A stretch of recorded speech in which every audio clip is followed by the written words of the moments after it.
A rather short week has come to an end. It's Friday. Now, one afternoon, a few months ago, I followed a friend of mine into a well-known clothing shop right here in Accra. I'm still trying to decide whether I should mention the name of the shop. But anyway, there was a sale on that day. So as you can imagine, the shop was packed with patrons and the queues at the till were long. Now, after she had made her selections, my friend and I moved towards the tills where there were two queues. Now, we joined the one that seemed slightly shorter. We could overhear the two people in front of us complaining that they had been in line for almost an hour. This was discouraging, but it was my friend's day off and I had no more meetings for the day, so we decided to wait it out. As foretold, 50 minutes later, we had only moved forward about 3 spaces. Then one of the shop assistants saw that the items my friend was holding were not sale items. So she came up to us and asked us to come up to the front of the queue.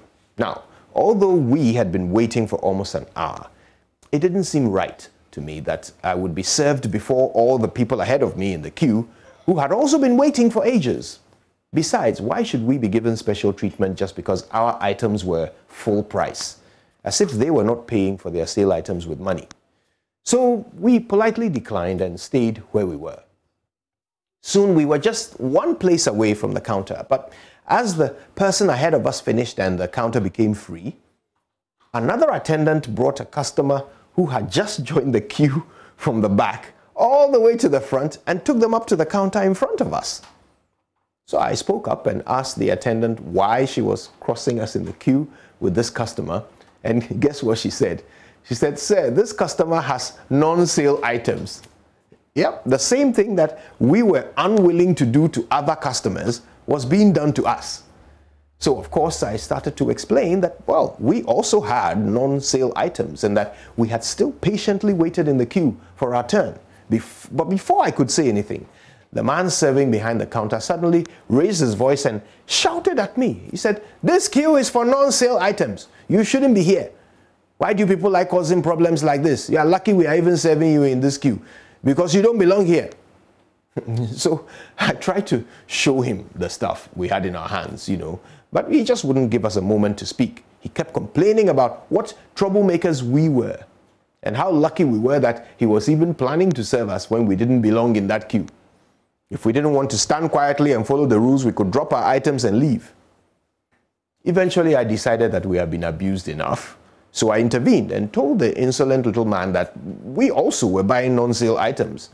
That didn't even matter to him. All of us customers in the shop deserved to be treated with respect because it was the money we were spending that would be used to pay him. This is what he had to say about that. He said, "I don't care. Before I got this job, I was still able to feed myself." My dear friends, I have a theory. I believe that at some point in our history, when the English language was first introduced to our shores, there was a word that got wrongly translated from day one.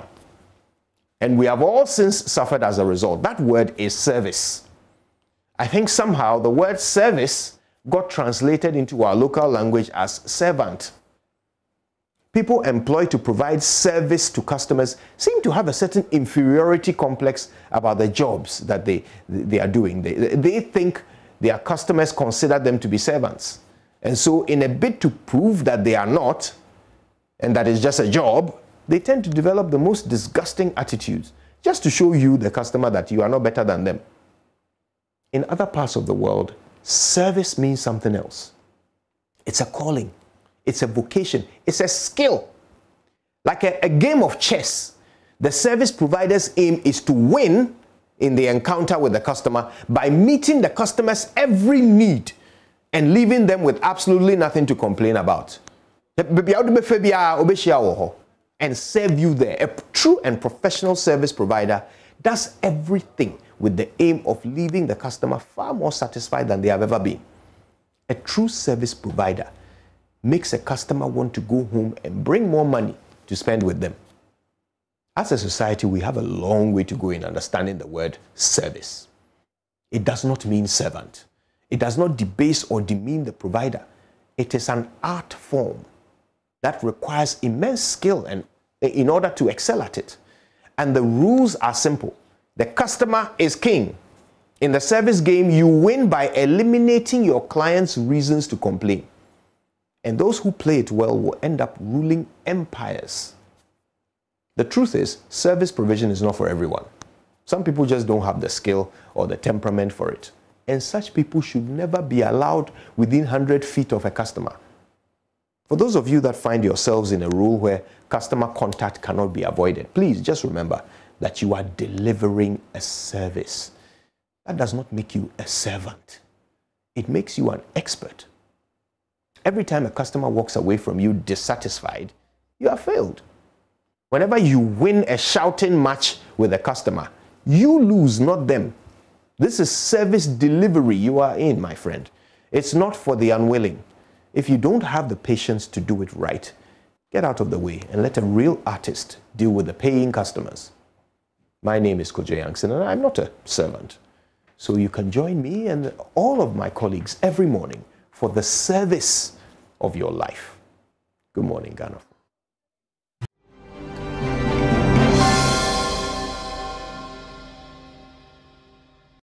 Hello, good morning and welcome to the AM News with me, Mapito Sibidi. Now, in our first story, one more person has been arrested in connection with the gruesome killing of the 10-year-old boy at Kaswa.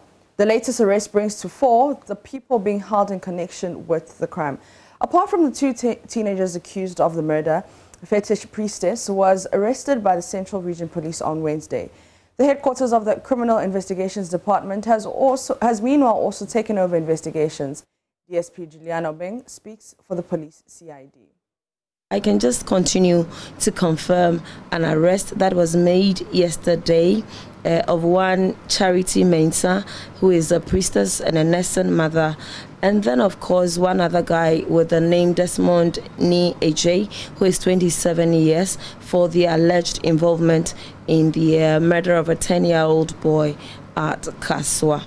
We are still going on with investigations, and if there's the need for us to, as it were, make more arrests or, as it were, review what our colleagues in the Central Region have already done, we will do that. But I have the assurance from the CID administration and the Ghana Police Service as a whole, led by the Inspector General of Police, that there's going to be justice, and justice will duly be served going through the legal processes and the due processes. There are lots of details, but unfortunately we are not able to share these details with you at this time. Reason being that investigation is still ongoing. We are looking forward to probably tomorrow or the days coming ahead, where we can properly come back with full details of proceedings after investigations conducted so far. But for now, we'd want to just encourage the public to help us with investigation, and of course encourage us to be circumspect in our reportage. It's quite sentimental. There are emotions involved in this case, so we want to be careful how we go about the reportage. Meanwhile, Attorney General has written to the Director General of the Police CID calling for expeditious investigations into the alleged killing.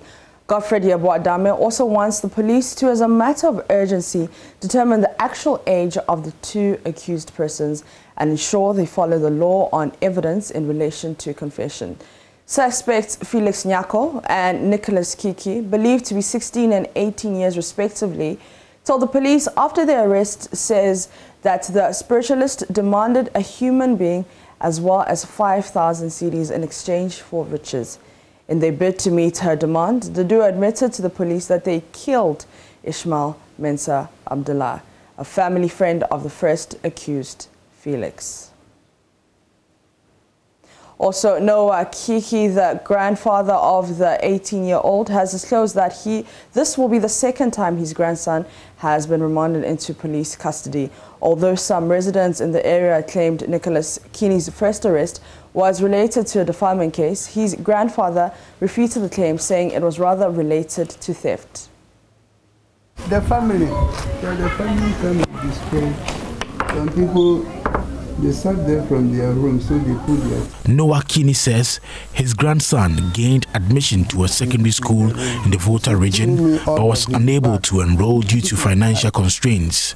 He later managed to get him a place at the Royal Majesty College of Great Lamte Mills.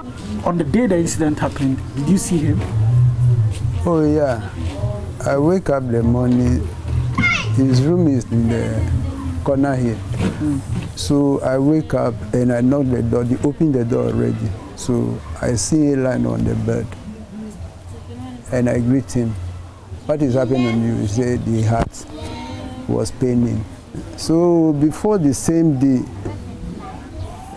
10:30 going before 11, then I have a messenger here told me that Nico and some boy have killed somebody.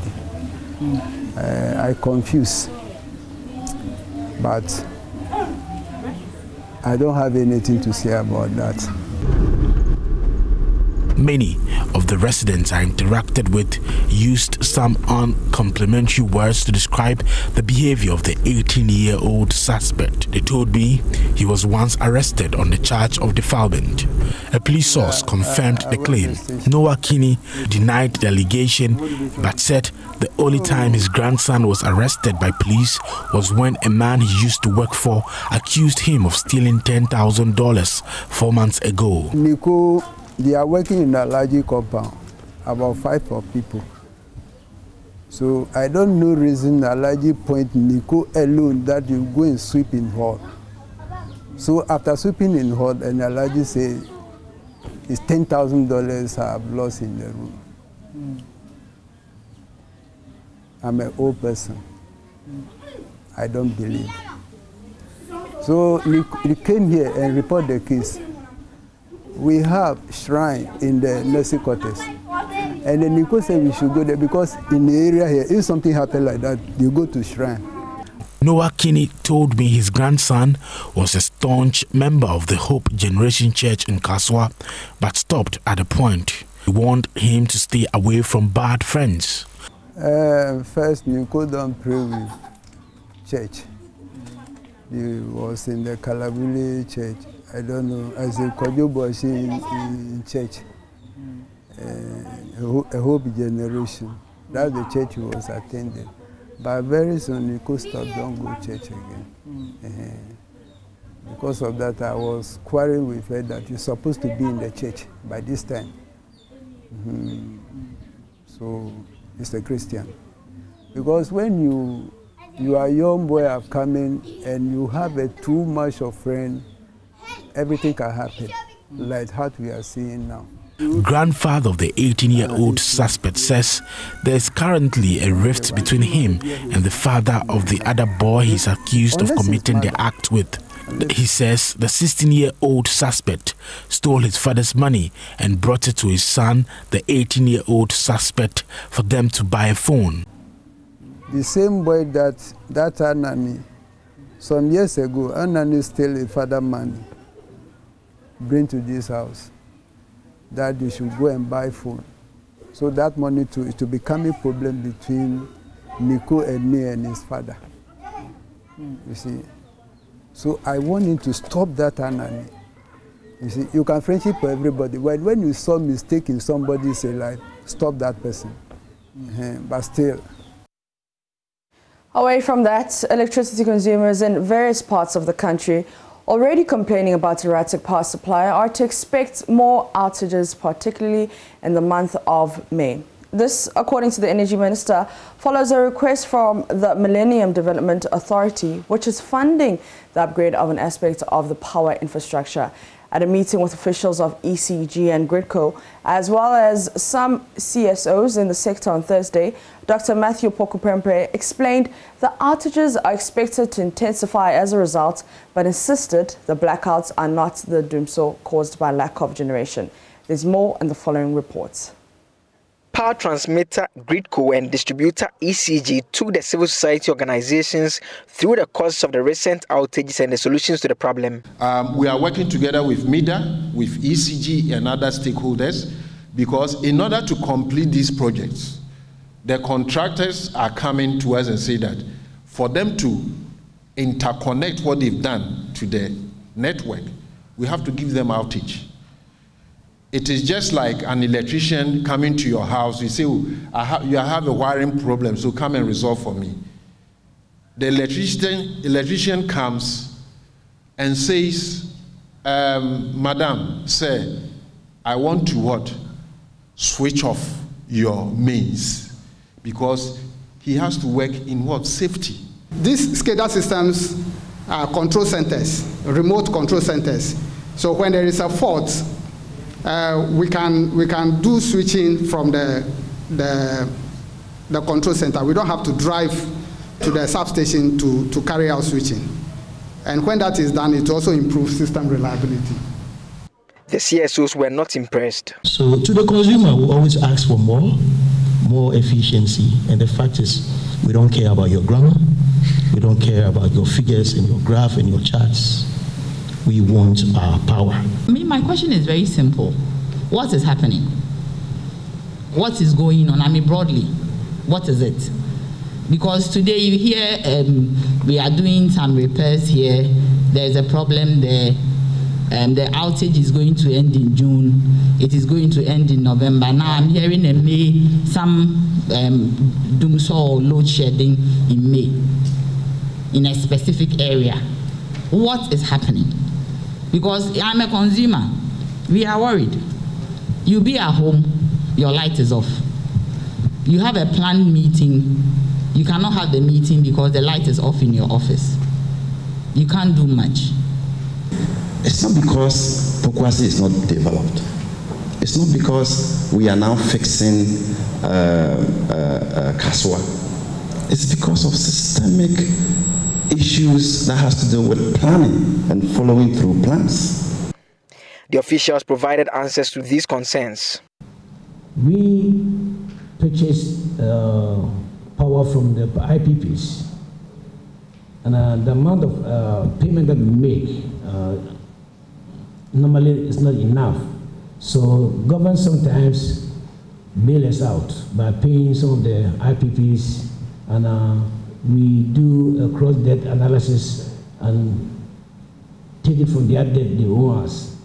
So when it comes to the national debt, as the organizer said, we cannot push anything to the government debt stock or anything like that. But what ECG can say is that the amount of money that government owes us based on the MDAs is paid through payment to the IPPs. Energy Minister Matthew Poku Prempeh says there will be more outages in May. In the month of May, around my birthday, there's going to be, I wonder what a birthday present I'm going to get. There will be systematic power outages. So we have invited both ECG and GridCo. And in the light of that, let's sit and plan and communicate the people who will be affected way before it happens. For many power consumers, stable power supply remains the need.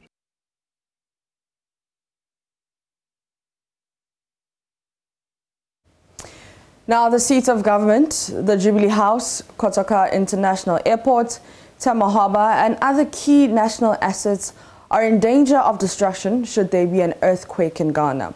This is because the facilities lie in an earthquake zone that stretches from central, Greater Accra, Eastern and Volta regions. The zone has already experienced 3 major earthquakes since 1615, 1636 and 1939, even though there have been other tremors. Accepting a recommendation of a committee put together to advise government on ways to contain earthquakes in the country, President Akufo-Addo, among others, directed the Engineering Department of the Works and Housing Ministry to undertake an integrity audit of all public buildings and determine their state of preparedness to handle disasters.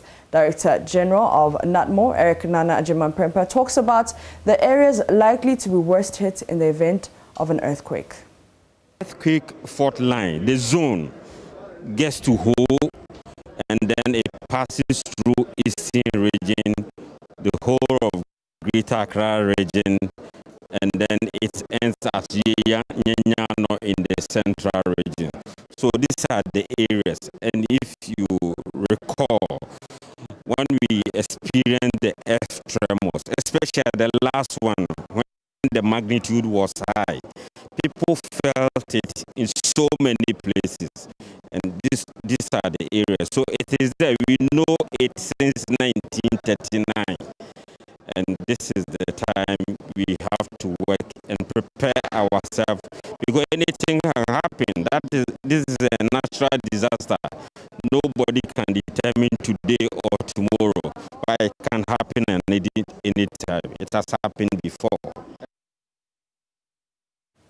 And that's how we end the AM News with me, Mapita CBD.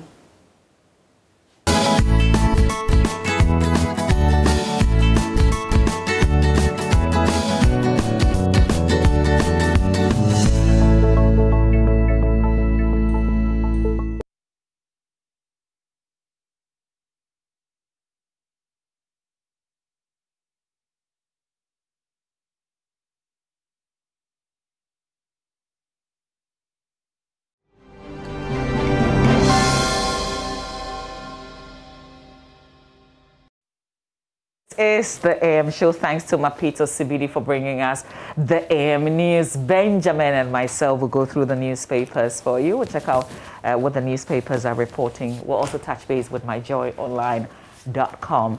That's our home, really. Ben, good morning. Good morning. Thank God it's Friday, finally. You want us to do a skit? Thank God it's Friday. Seriously? You want us to do something? No. Let's get into the Friday groove. Nah. Let's do something. I've got a question though. Do you believe in like getting rich, becoming a millionaire suddenly, like overnight? Is there anything like does it really work? Do you know anybody who's become rich overnight like that? Frank Zuckerberg, or better still, Mark Zuckerberg. Where did Frank come from? Mark Zuckerberg. So I've been thinking of that very question, right? Yeah. And getting rich quick is not the point. It is how you get rich quick. I think that's the whole idea. But can you get rich quick? You can get rich quick. I mean, look at these, especially in the other part of the world, the West. You see people, the person creates an app, there's a buzz around it before. It takes time to create the app, Ben. No, but here's the thing. Someone works on the app in 4 months, let's say. The person didn't even expect. Just look at the case of Facebook. Community thing, school thing. All of a sudden, oh, people are logging onto the thing. How about we do it and expand it? Boom. How long did it take? You get it. Of course, you could say the idea may have come a long time But the before. mentality was not because they wanted to get rich quick. That's the whole point. I don't think getting rich quickly is the point. I mean, people get windfalls. There are so many ways that people can get rich quickly. But I think how you do it is the point. When we talk about get rich quick, I think it goes with the mentality of, I am going to attain this through means fair or foul. No matter what happens, I must get there. And that's the problem with the psyche, because someone has toiled his or her entire life, 50 years, 60 years. You see the person in a four-wheeler, and you think, oh, me, you don't even have a CV. You don't have working experience, yet you feel you also deserve to be in that same category, in a Range Rover. And someone made a point yesterday on one of our shows, I think on radio, that got me really thinking. You suddenly see a 16-year-old, 17-year-old, and I know people who have done this Sakawa thing, and sometimes I just watch them. After years, you look at their lives and you begin to ask yourself, what happened to them? I've seen people, we see people 18 years and the rest, in Range Rovers, buying cars that are $90,000, $120,000. In our society, do we question them? Do we ask, how did you come by that money? We don't. That's the problem. Can money be made overnight is the question that we're asking. We want to have a conversation. Let's talk about some of these things, Charlie. Sometimes, I guess, talking about it also helps you rethink and refocus. But for now, let's concentrate on the newspapers. The Daily Dispatch. Do you like some quick money, though? The Daily Guide. I love money, but I like to work for it. Okay. Yeah. So if I wired something to you today, that would be quick. It could be some money, but I am going to take it. But since you don't like quick money, I will take it. I will take it. Sometimes friends will give you money, and you will take it. More things happening right here. Okay. So here's what I'm going to do. How much are you giving me, by the way? No. Here's the bit. Produce your ID card here and now, and let's see how much I can give you. What do you mean? Let's see. Mention the thing. ID card is just here. I can produce it. Like, do you know why I said that? I was trying to find out whether you were living by what you said yesterday, telling people to take a shot. Oh, yeah, Take a shot. I have okay, so it's okay. So let me see. Feely. Okay. Yagani. Seeing is believing. Oh, that one is not hard. Let me just see go to my mail, and if I go to my mail, see, there's already passports there. Let me see the thing. Oh. And then, which one how much are you giving me? Which one is it? How much are you giving me? Which one is it? Is it your Ghana card, your voters? Which one are you using? How much are you giving me? It depends on what comes out. How much are you giving me? No, tell me how much you're giving me, and then I'll show you. No ID tell me how much you're giving me. So no Momo, no ID, no Momo. How much are you giving me, Ben?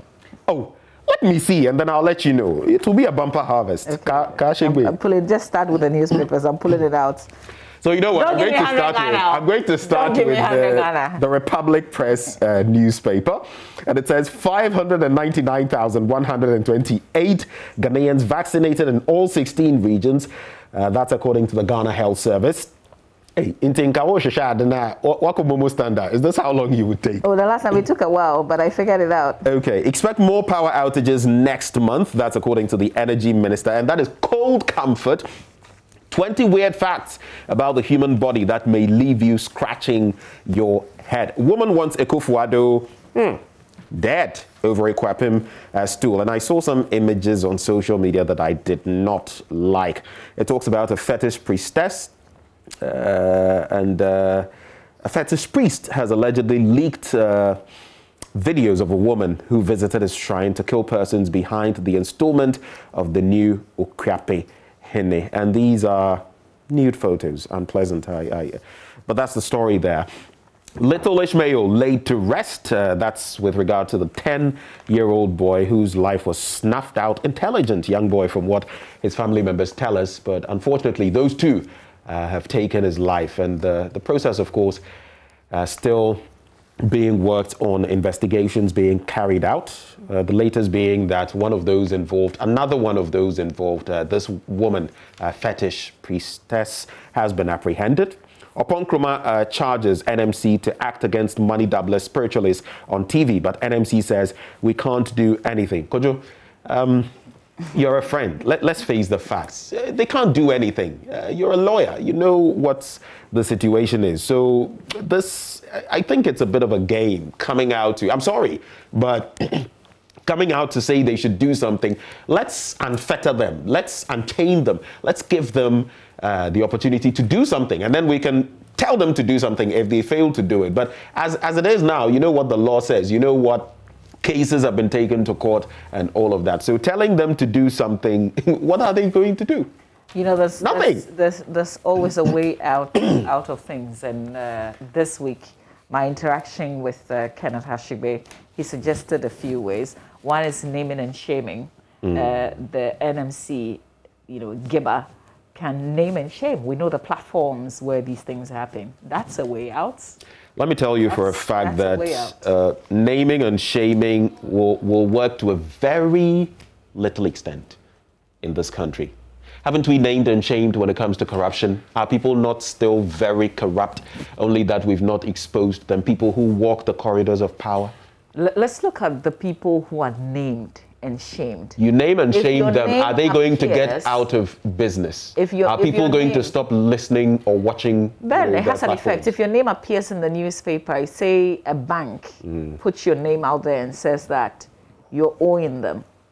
Just the fact that they published your name. Your credibility would take a tumble. That's it. But usually it would be because you are maybe some prominent person whose credibility, who has the sort of... Not necessarily, but the people who own the channels, the people who own the channels are people who are big people. Right. Yeah, they may not necessarily be politicians, even though some of them. But it's one thing targeting the entity, another thing targeting the person who owns so here's the thing. There's the corporate thing. So you can't really go after because one of the things that we've also learned is the fact that nobody can double money. If you claim to double money, you must route it through the SEC. That's an offense. Yes. Because it's only the Bank of Ghana that can print money. So when we say that there are already existing regulations that we can play with here, We're talking about Bank of Ghana taking an active interest, for instance, or the police, because it will start with them.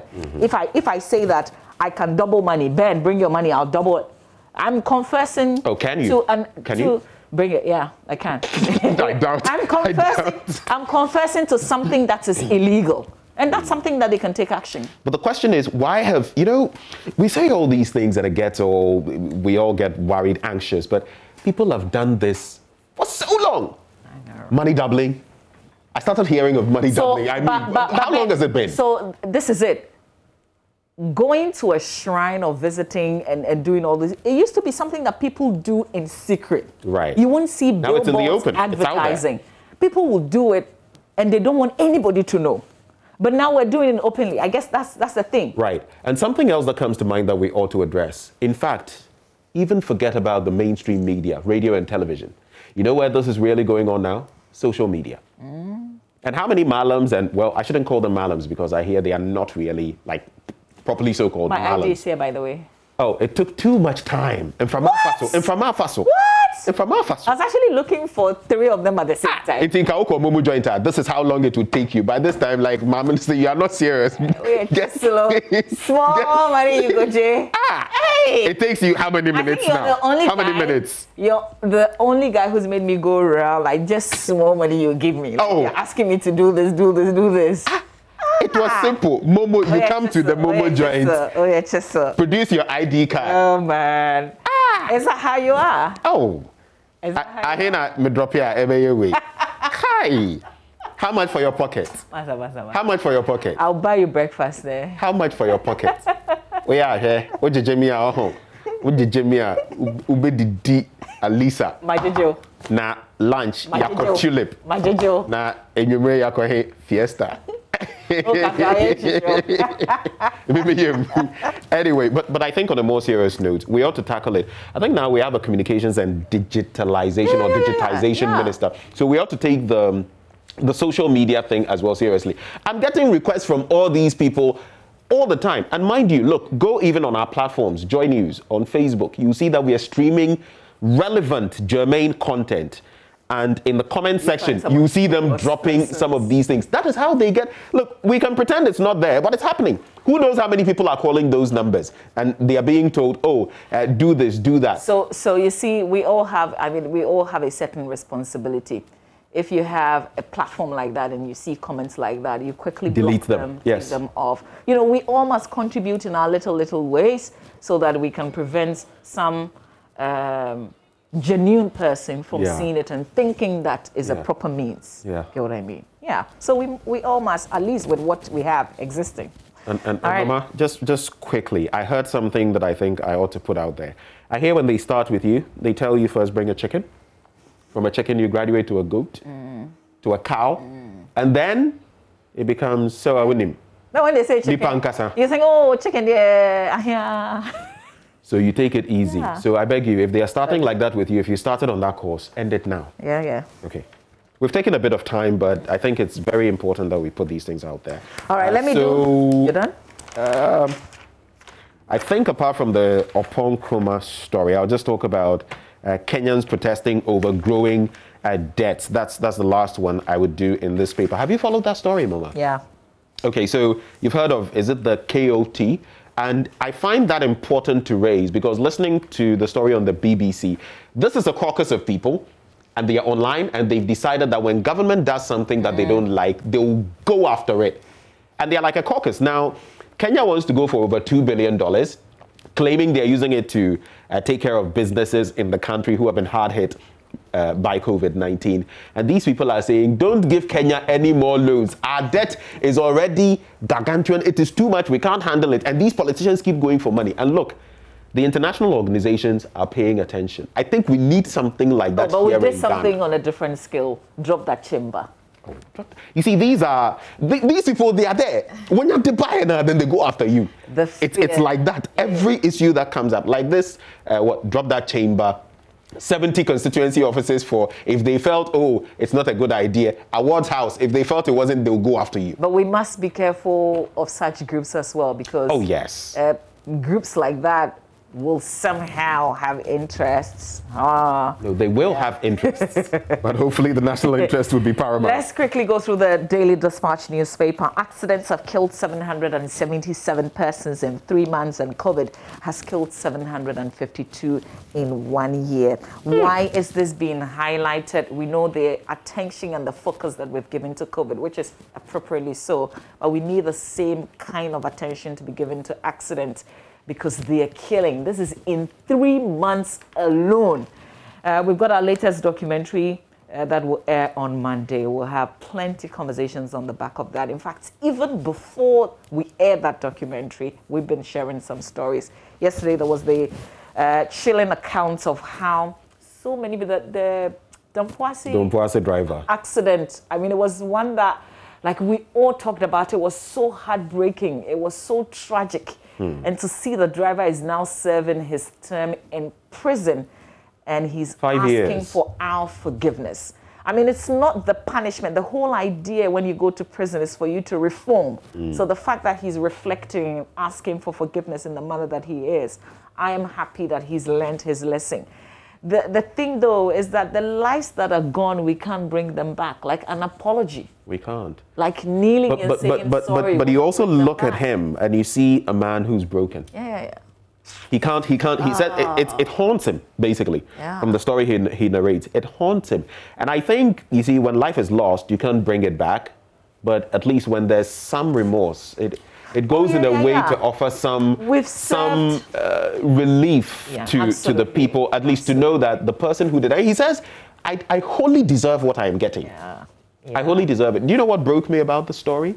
So the other driver with whom he had that head-on collision was his friend, a very good friend, and that driver died.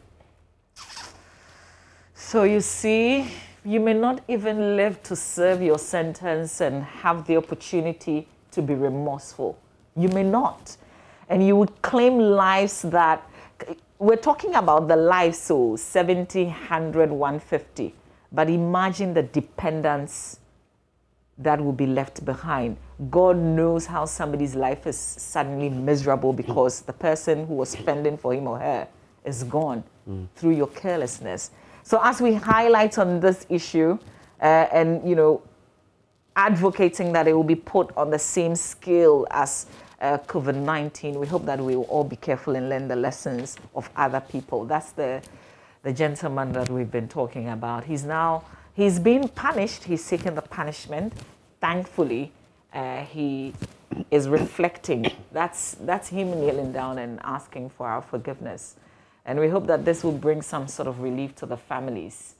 Charlie, when I saw this accident, I didn't want to believe that this was Ghana because, see, This was just, look at the mangled parts. Look, it is just horrific. It really happens. Like, you almost don't see this in Ghana. And suddenly we're recording accident cases involving buses, like, loaded with human beings. Kintampo, that stretch, some of those we've seen. Do you remember the one where there was fire, apparently some combustibles and fire and all of that? I mean, we've seen some, anyway, let's even just... one more story from the Daily Dispatch is MFA Pau's interview with the minority leader in Parliament, who's also Parliamentary Affairs Minister.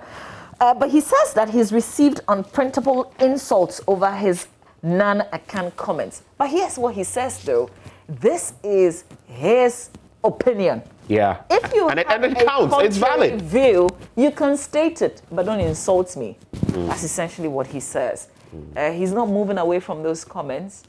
He's restating what he said, and he's saying that those insulting him should also make their point. I think if he worked on his number, it would avert some of these Has he said he wants comments. a number? I hear he was with Alban Suma not back then. Yesterday. The number game in this country. You say you're number one, coming after I am a kingmaker. You're a kingmaker. Yeah. But I don't mind being number one. Okay. The Daily Statesman now, and NPP takes thank you tour to Northern Ghana. Implement earthquake measures, President directs MDAs. Mama, we were talking about this. What, so 16 what? And all that time we've been having these seismic events. This country, we wait. So are we trying to say we never knew all these institutions were on the fault lines and all of that? I mean, for how long have we known this? And all of a sudden, we are so knee-jerk reaction people. We sit, then boom. Oh, this is like this. So, and even after realizing it, you watch, Mama V, watch and see. We'll go around in circles. I'll forget about it. Maybe some 2, 5, 10 years. Come back to, do you have 1,000 cities to spare? It depends on I was what. going to say, like, we can put 1,000 tabs. I think we're on the same side, so it won't make sense. I was going to say, listen, that's nothing that this recommendation that has been presented, we will come back in how many years and refer to it and be talking about the 16 something, 16 something. Oh, we said it, and we recommended, and here we are. You go to Japan, and because they know, and other Asian countries, because they know they are earthquake prone, they've put in place measures. In fact, some of these countries, I think it was the UK, and some part of the UK the other day, they've actually put in measures so that they can raise buildings that have already been erected and move them. Can you imagine that? Of course, that's. I don't think right now Ghana is anywhere close to that. But maybe this will change. So page 2 talks about Kojo saying that there are laws that can help regulators in Ghana's media space to deal with the issue of spiritualists, money doublers, and fraudsters advertising their actions on television. You can check that out on page 2 of the paper. On the back page, of course, GAA hopeful of securing 3 more Olympic tickets. That's the Ghana Athletics Association.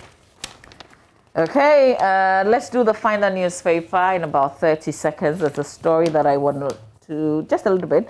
The Right to Information Commission has requested all public institutions to submit a written report on the activities of institutions under the Right to Information Act 989. So the deadline for the report to be submitted to the Commission is May 6, 2021, and we will be following through on this. There are other stories in the final newspaper. If you find any interesting, I guess you can go grab the paper. I think I'll just add this one from the publisher newspaper. Nilante applauds Accra Minister's initiative to sanitize and develop capital. This is someone who has experience in that very capacity, and he's lauding the current Greater Accra Regional Minister. I like this because I think this bipartisan or inter-party thing coming together to work on a region, it doesn't matter which party you're from, is a very, I think Niama Ashite as well was at that meeting with Henry Quarty, so very good move. Just what's on the front page of the Daily Guide newspaper. So the police said to us that they had arrested a third and a fourth person after the 2 teenagers. The Daily Guide is telling us that husband of the priestess ran away. So I guess they wanted to arrest him as well. He's also and the priestess is a what? Nursing? That's the wife, nursing mother. Nursing mother. Yeah, nursing mother. So the husband is on the run, but this woman is Togolese. Her name is Charity Mensah, a fetish priestess, nursing a 2-week-old baby. And they say it was a Rambo-style arrest. Nowadays, everything is Rambo style. Well, the husband is Rasta. If you find Rasta, we are looking for him. Well, the police is looking for him. All right, that's it for this table you are rocking. So I have 2 things. I'll not do any more papers. But how much of a concern is it for you that the Africa Center for Disease Control is dropping vaccines from the Serum Institute of India? And they're going for the Johnson & Johnson one shot. In fact, already 400 million ordered. But the question is, we took the AstraZeneca Serum Institute of India one, and now they say they are dropping it and going for Johnson & Johnson. Single jab, maybe, because now we're even wondering, when are we getting our next shots? Well, so we were promised, and I guess we will do a follow-up strongly next week, God willing. Because we can only take AstraZeneca. If we take another kind of jab, it means we're starting all over again. And that's not what we want to do, at least those of us who took the first one. We need the booster, and it must be the same thing. But it's also because India itself is in a dire need of their own house is on fire, and they need to do something about it. So we will be following through on this. Mama, in 10 seconds, I want to announce to all of us the latest Kumawood movies. Okay. Interested? Yeah. Fishy Wahala 1 and 2. Excuse me? Fishy Wahala 1 and 2. Semi-Dumso Pains 1, 2, and 3. Do you have Light? 1, 2, 3, and 4. No, are you serious? Like that's a title of a movie? Number 3 in Hometown, Part 1. And then finally, Quick Money Diaries 1 and 2. We need excerpts from that for our conversation after sports. In fact, we have excerpts of that. Do stay, we'll bring you sports shortly. Oh, way up.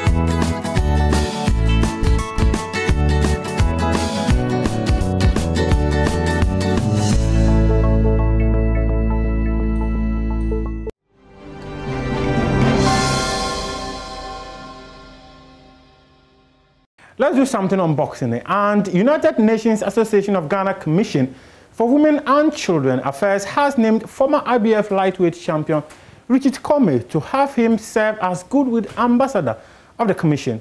Comey, who became Ghana's third world title holder, says it is important to give back to his community. I grew up and where I come from, it has always been an honor for me to always give back to where I'm from, you know, from Bukom, from Accra. So when the call came and I spoke to my manager, we were so happy to be working with, and you know, I mean, being recognized by this organization, I mean, UNA, I mean, United Nations Association of Ghana, you know, I mean, it's unbelievable, and I'm the only boxer to be recognized. So, you know, I mean, that tells me that I'm doing the right thing, or we're doing something great. So, within my power as a former world champion, and with streetwise management behind me, we're gonna do everything we gotta do just to champion this cause. And like I said, I mean, my manager said earlier on, we've got this foundation trying to help to give back to our community. So we're gonna do that. And also, we all know women are supreme. I mean, mothers are supreme. Well, I mean, without women, there will be no me, there will be no most of us here. So it's always great to, I mean, fight for women. And they brought us to this world, and we have no right to disrespect one, or, I mean, minus them in everything that we do. I mean, women always bring development, and they bring, I mean, how do you call it? Like, Shulimo, how do you call it? Like, no, yeah, right, in foot, sorry. So, yeah, I mean, it's a great call, and I'm 100% ready to do whatever I got to do just to I mean, do what I got to do to promote this going to, I mean, to whatever I can do to help champion this cause. I'm ready, 100%. Now let's do something on Ghana Premier League fixtures that will be happening this weekend. Kumasi Asante Kotoko, they will sit at home and host Brekum Chelsea. The first game is happening later tonight, where Ibusua Duals will play the Chimane 11 Wonders. And then Ashanti Gold, they will host House of Oak on Saturday. Liberty Professional will also play Liberty Elmina Sharks on Saturday. And then on Sunday, Legon Cities, they will hold Great Olympics. Great Olympics won the first game by 3-0. Inter Allies will also play Kerala. Wafa will play Bechem United. Midiama SC will play Dreams. Ediana Stars versus Kim Faisal. And Asante Kotoko, they will also play host to Brekum Chelsea at the Obuasi Lenkley Stadium.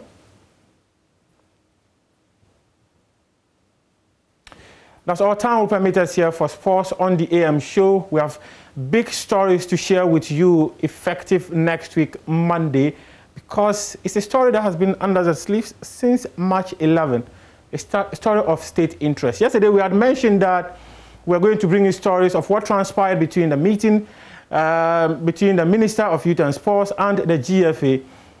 We are made to understand that the GFA will write into FIFA and CAF for clarifications, because the GFA say they own the products of Ghana football and they will not be accountable to any state institution.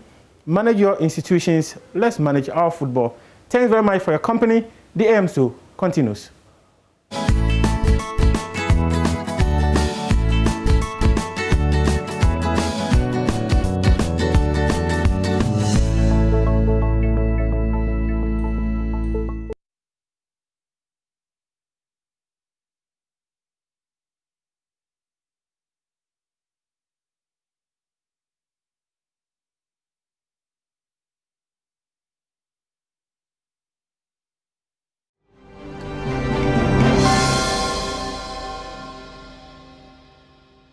just to, you know, as part of the Sakawa thing, of course, we've had money rituals in our system for a long time, but now we heard of people sleeping in coffins and so many other very shocking things that people started doing. Then it moved on to scams like the Momo scam after Momo became a thing. Now we also see that online, on social media, some people place ads, you know, about companies selling myriad home appliances like fridges, television sets, etc., air conditioners, but it's all fraud. The question though is, how did we end up here in this place where it is okay to get rich quick through means fair or foul? As we talk about this, it's about foul means. And it appears people don't give a hoot. They don't care a hoot. Why has getting rich quick through shady means become so popular among our youth? And how do we change the script? You see, our young ones also see the examples of some of those who lead in various capacities in our country, in religious circles, in political circles, in all circles of life, in all endeavors of life.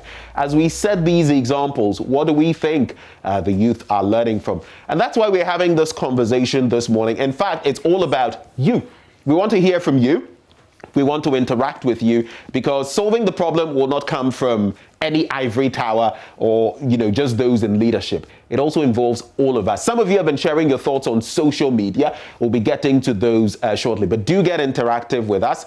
And I feel at some point we're going to activate the phone lines, yeah?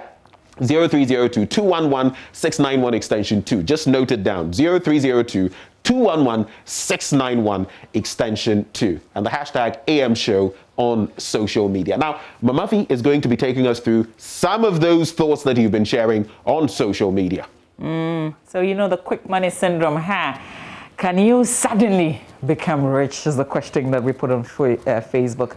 The views, very interesting. So if you're ready, here we go with your thoughts on Facebook. If you want to add yours to it, not too late, just get to our Facebook page on JoyNews and add your voice.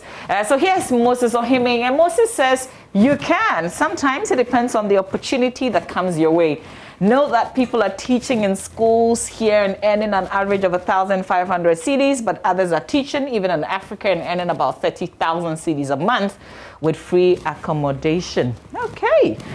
Here's another one. Abraham says, I've never seen a short way to success since I came onto this earth in the 90s. What I know is hard work pays and the backup plan. Increase a person's wealth. No shortcut to heaven.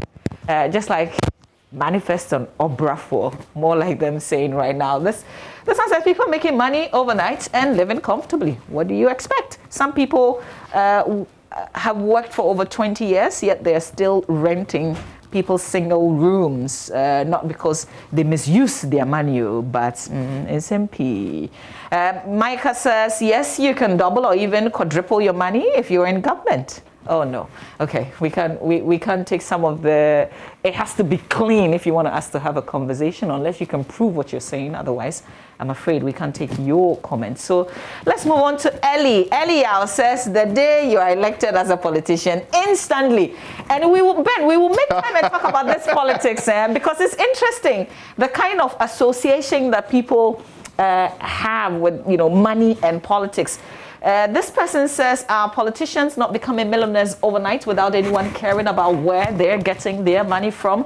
Macintosh asking this question. Issa says, those advertisements should stop immediately, and any media house found of doing that should be given stiffer punishment.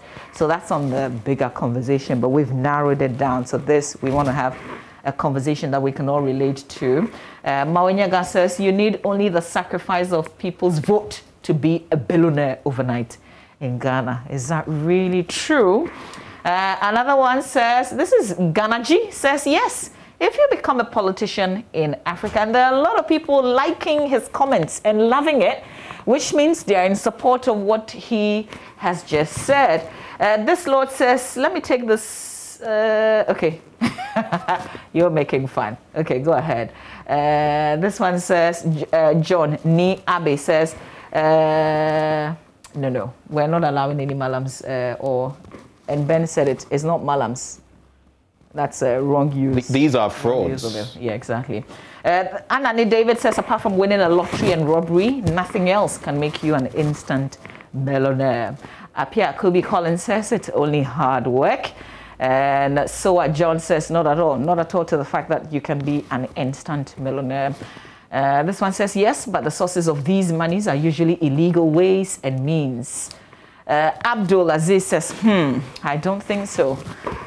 Look, in this life, if not God, no human being can give you this kind of instant things they're talking about. So Abdul Aziz from Yendi, we hear you. Chanana Steven says, I've never seen an instant millionaire ever in my life. I don't believe in instant money. It's simple a scam. Lots of your comments. I'm not sure we can read all of them, but we'll come back and share a lot more with you as you get interactive with us on this very interesting conversation that we're having. Let's stay with Nana Kwesi. Nana Kwesi says, yes, many people in both NDC and NDC have become instant millionaires. In fact, even billionaires as soon as their parties come to power.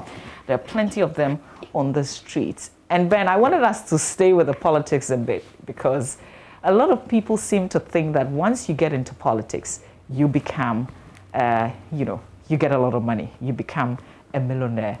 And I don't know, are they right in thinking this way? I don't know about their being right, but the fact too is that we know of people who schooled with us, some of them undergrad studies together. You knew these people and all of a sudden they enter politics and they're doing things that you probably haven't done after 20 years of, getting educated. And you ask yourself, is it not the politics?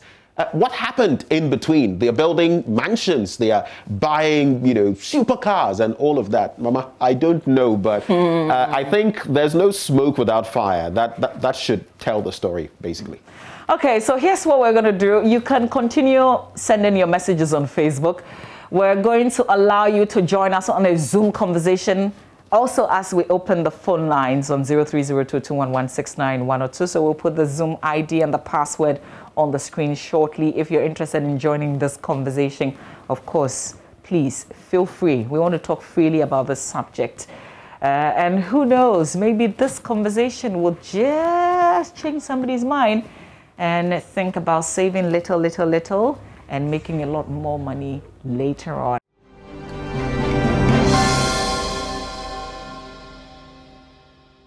And then he just said, no, there's nothing like that. But you can do it small. And then before you know it, you are there. There are some laid down, age-old principles when it comes to making money. But there are those who also feel, even when they're using the genuine routes, they also feel, I want it quickly. Yeah. But the quick ones also come with a lot of risks. You look at the people who take Forex and all of that. So many of the risks in there. But how about we cross over, because we have a caller from Tamale. Muntala, good morning. Good morning. Okay, so if you could just speak up a little for us, Muntala, I would be grateful. What is your thinking on this matter? First, getting rich quick, what do you think about it? And how do we, reorient our thinking when it comes to making money? Boss, the question is, can you truly become an instant millionaire? Yes. So, when Mama V was going through the comments, it's like she was skipping some of them, but that's the reality. Politics is something you join today and you instantly make money. I don't know why people don't want to condone to the truth, but that's the reality. Muntala, can I say something? I really didn't skip. If you mention somebody's name, then you must be able to prove, because you don't want to put me in trouble, do you? So we talk about the politics, but when you mention names, then you have to give me a lot more than just mentioning names. I hope that you can understand the situation. All right. I understand, but you see, we have two types of criminals in Ghana. Those who openly do the money doubling and the malam things on Facebook then on TV. Okay. Then the politicians, just like the politicians, they have branded themselves in a way that because they speak good English and they wear suits. But all of them are criminals. They make money overnight. They are instant. No, Muntala, you can't say that all of them are criminals. And again, listen, we can all have our perception. We can look at them in the way that we want to, but you can't bundle them all together and say that they're criminals. We will not allow that. So if you take that out of your comments, the rest of it, very welcome. I think Mutala from Tamale, I should say, has left us. But important point you're making, but like Mama V says, you have to garnish it properly, season it properly. You can't say all of them. Not all of them are corrupt. So yes, can you become an instant millionaire? And do you care about the means of getting there? Mama, would you like to take Simon Lee? Yeah, Simon Lee is in Obuasi. I like your name, Simon Lee. Yeah. Are you Ghanaian? More than Ghanaian. Ah, so your Lee, where's your Lee coming from? Is it the Obuasi connection? Hello? Yes, Simon, can you hear us? Yes, I can hear you. I was just curious about your Lee. Yeah. Is a Ghanaian name? Yes. Okay. Let me go straight to the point. Let me go straight to the point. Oh, please do. We're listening. Point is, nobody can truly become a millionaire or something through all this. They are all quacks. Okay. They are all quacks. So people should stop following those things. But there is an important thing I want to put through. Yeah, this is about the fishes that wash ashore. Go ahead, Simon. Land for us. Yeah, the fishes that wash ashore, fishes are not getting the right thing. Which is what? Now, one, when dolphins move. Okay, Simon, I see the problem, Ben. And yes. Unfortunately, we have to let you go, Simon. But please, turn down the volume on your television set so we can have a conversation through the phone. Otherwise, we'll have long delays and we will be finding it difficult following your thoughts. And for Simon, we appreciate your thoughts, but Mama, unless he was proposing that maybe we should dole out money to the dolphins and the dolphins wouldn't need any money, I don't see the solution from this conversation yet. We have Alali in Kumasi. Good morning. Hello. Hello. Good morning. Is this Alali? Yes, Alali. Alali. Okay, I was hoping I'd get the name right. Alali, what is your thinking on this matter? Get rich quick. Can you become an instant millionaire? You see, there is nothing like that. But for the past, let me say, 5 years, this is what we have been preaching through the media to the young folks. How? Because look, every media station, okay, let me not say every, but most media stations, this is what they have been preaching. This is what they have been preaching. You turn on your TV set, you turn on your radio set. This is the same thing they are preaching over and over. And bear in mind, if a lie is being repeated over and over and over, you tend to believe it. No matter what, at a point in time, it becomes true. You understand? You see, apart from this one, there's another one which is the betting company. In fact, look, I'll be bold enough to say that about 90% of our able youth are all into this because they are dreaming and thinking that one day it will hit, and no one is thinking about entrepreneurship. Look, we are just doomed as a country because our youth are 90% of the youth are all thinking about how to get rich instantly. No one is thinking about making it through the hard way, and our leaders don't care. Nobody cares. In fact, this thing is. It has been me for some time, and I'm so annoyed about the whole of this thing because the future is all about gambling. Our future leaders are all thinking about gambling. The young folks are thinking about what? Gambling. Today you see a small boy who is in the primary school. Look, I have witnessed people who are in the primary school.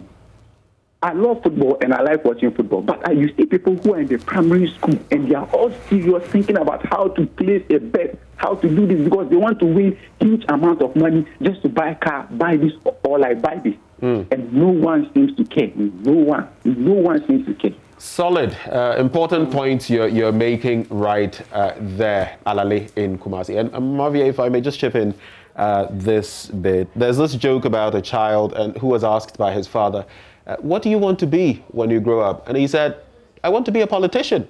The father said, oh, but why a politician? He said, it's the fastest way of getting rich. Charlie.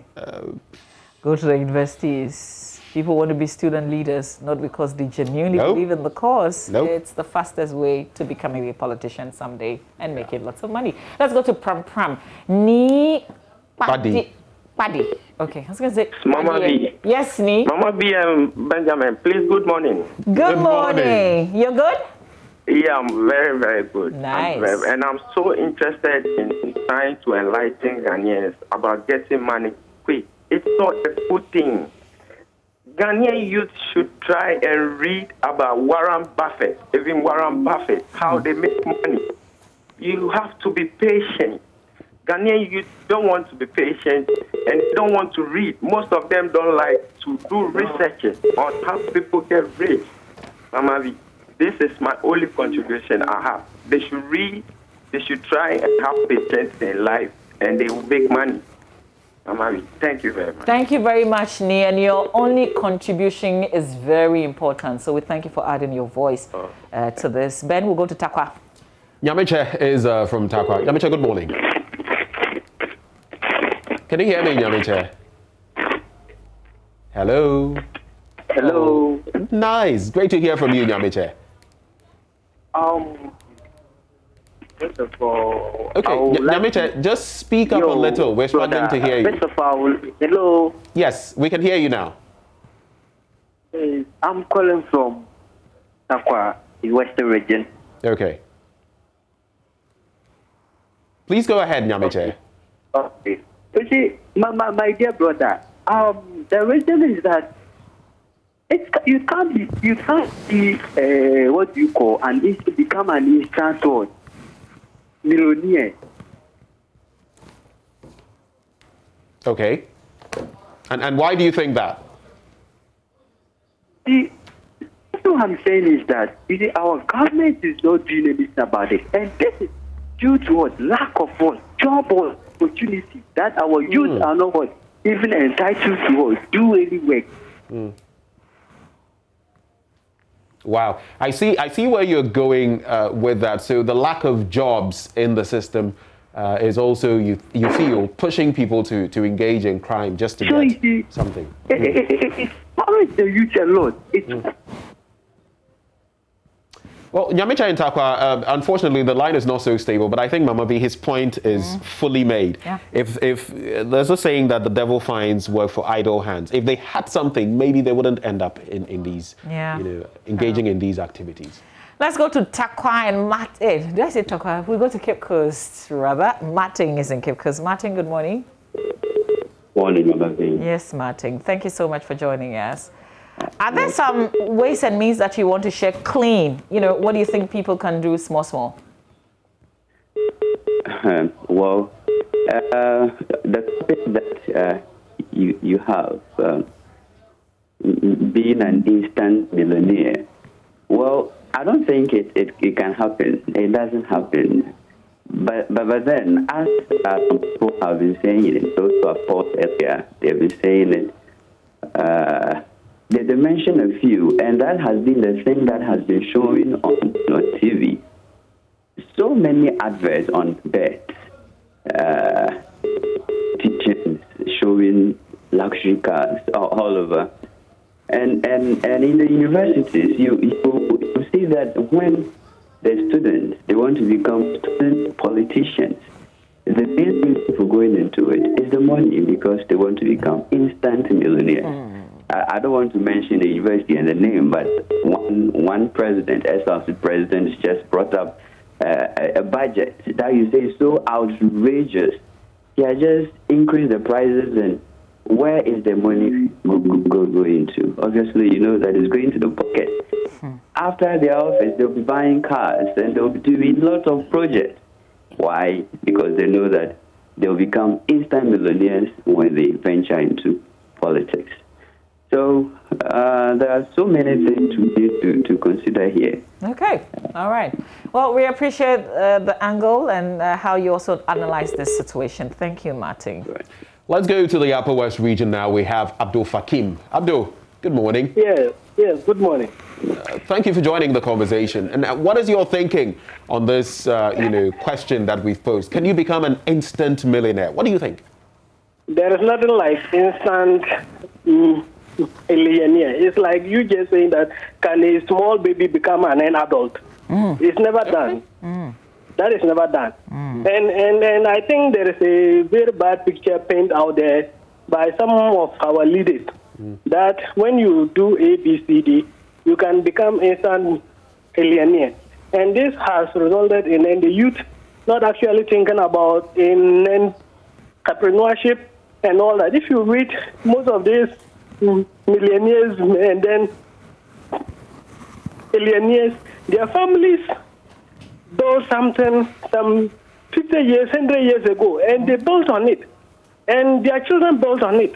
But we don't have anything like that. And everybody wants to make it quick. The moment you make quick money, the same means that you made it. The same means that money will actually leave you. If you make money easily, you will know this world. You won't take good care of it. But if you suffer and you labor 20 years, 30 years before making something, you will know how to actually handle it. We have several people within the country who have made money, and if you look at their lifestyle, their expenses, they are humble. They know that, look, this thing is not easy to come by. They've suffered for it. Yeah. But those who have made it easily, you can easily see them flashing their money everywhere. And like within the next 5-10 years, those people are like beggars. They go around asking people for help and what have you. Those people are dead. They are whatever you have killed them. We feel which is not really helping. Yeah. We need to educate people about money. Money is like human being. You grow. Once you are giving birth to, you will have to start learning how to sit, crawling, walking small, running and growing. That is how money actually is. Very important what you're sharing. We thank you very much. We have to go because of time. Let's go on Zoom because there are many people joining us on Zoom. Let's go to Prince. Right. Yeah. Hello, Prince. Good morning.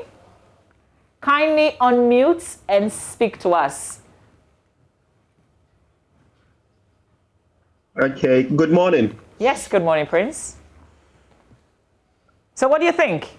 Yes. Can you become a millionaire overnight? Yeah, okay. The subject under discussion is whether the question is, can you truly become an instant millionaire?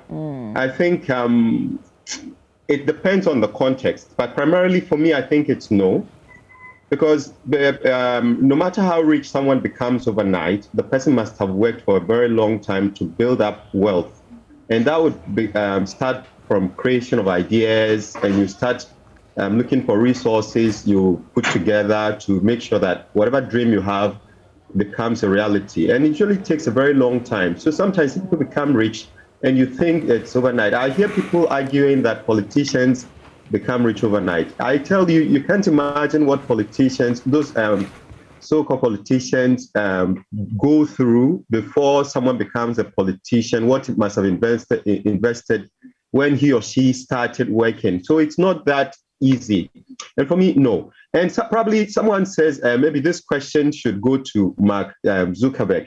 You see, he is one of the richest guys. And for some people, they think he just made it overnight. That is not the case. Sorry, my light is off. So that is really not the case. It takes a very long time for people to really make wealth. So primarily for me, it's not like that. I think that it's a no.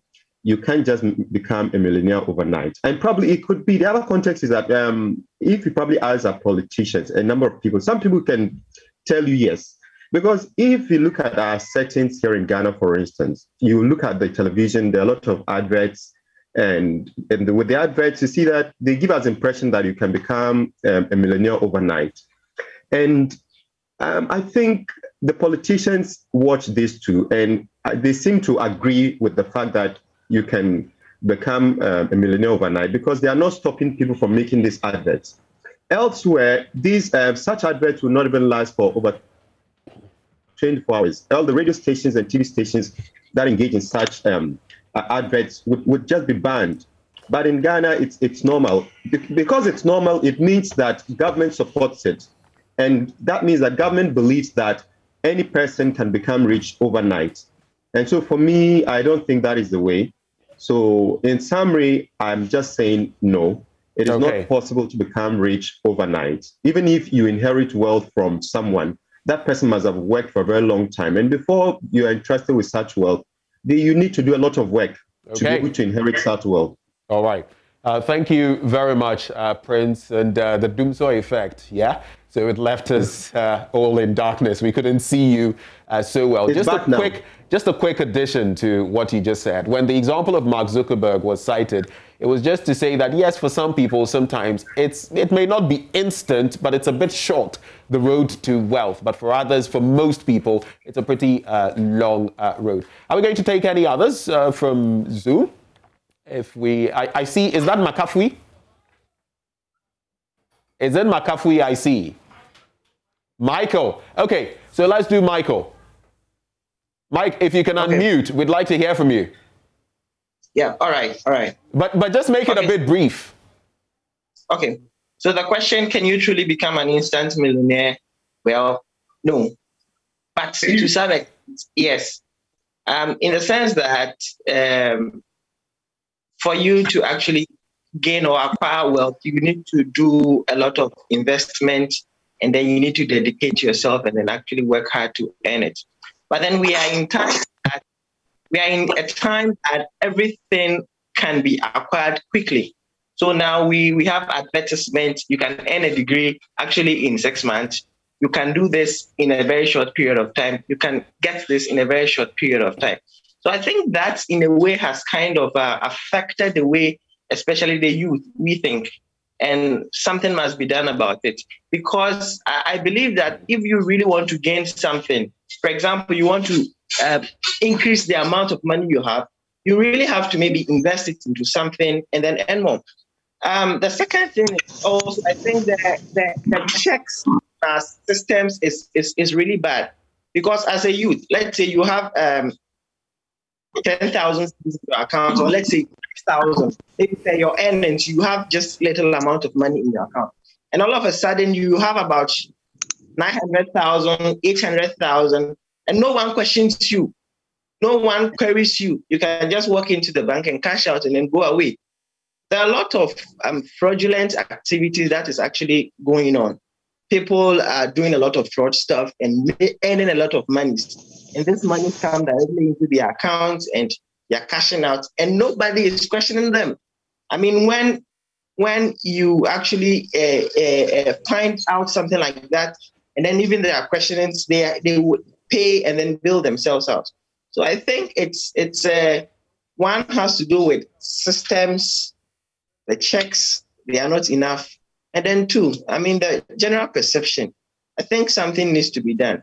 The quick way of getting things done, get money in 3 days, I mean, earn a degree in 6 months, earn this in 2 days, earn this in 5 weeks, earn this in, it's too much. And we have to believe in longevity and, I mean, how things take time to actually grow.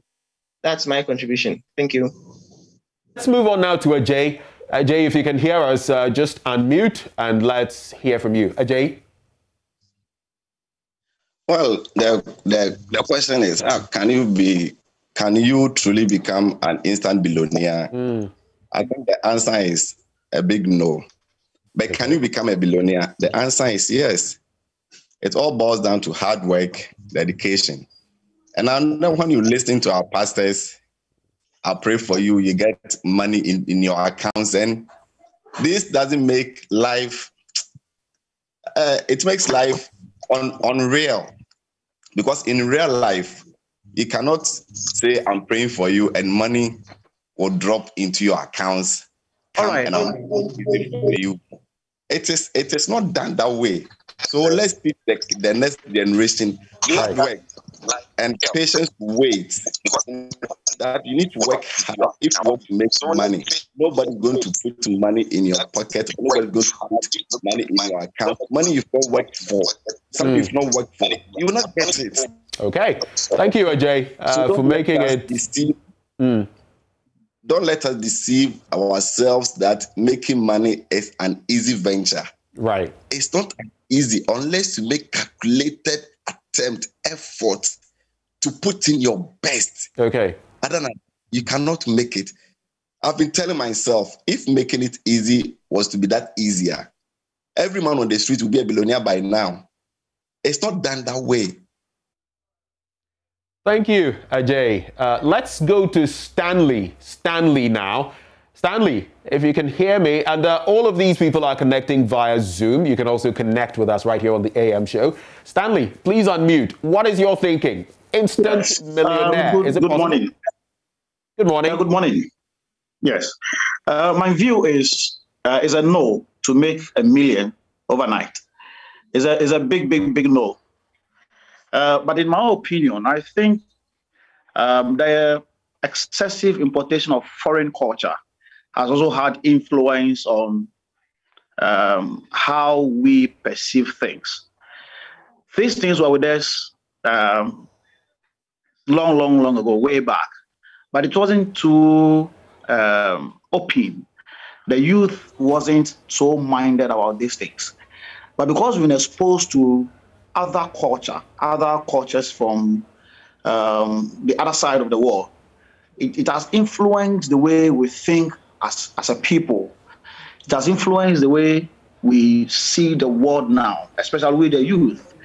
The exposure we get recently, I think, through social media, through technology, I think has really had an influence on some of these things that is happening. In way back in about 20 years, 30 years ago, our parents were not so aggressive about getting money. But this time we are exposed to seeing young boys and girls in other lands who are living fortune life, who are living good lives, and we think that we must also get there. I see an 18-year boy in America who is driving a Lamborghini, and so I feel like I'm in Ghana and I also have to drive the same thing. It doesn't work like that. And so I would say we must stick with our culture. Our culture is so rich that it trains us. It really teaches us what life is about. And so we should stick close to our culture. And I believe when we do that, it will help eradicate some of these things or reduce it and make us understand life better. Okay. And again, we lack support. The youth nowadays is lacking support. We really lacking support in terms of business or in terms of job. Recently, you have to pay before you get a job. If you're a woman, you have to sleep with someone before you get a job. And so if there's any means that I could get rich, I'll just do it. And that is how these slave queens and all these things are coming about, because there's no means for us to at least work and make money.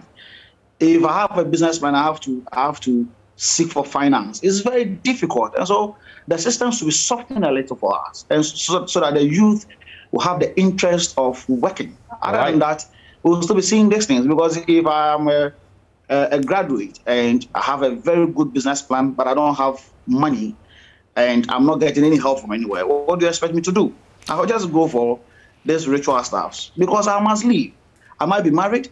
I might have family challenges that I must solve.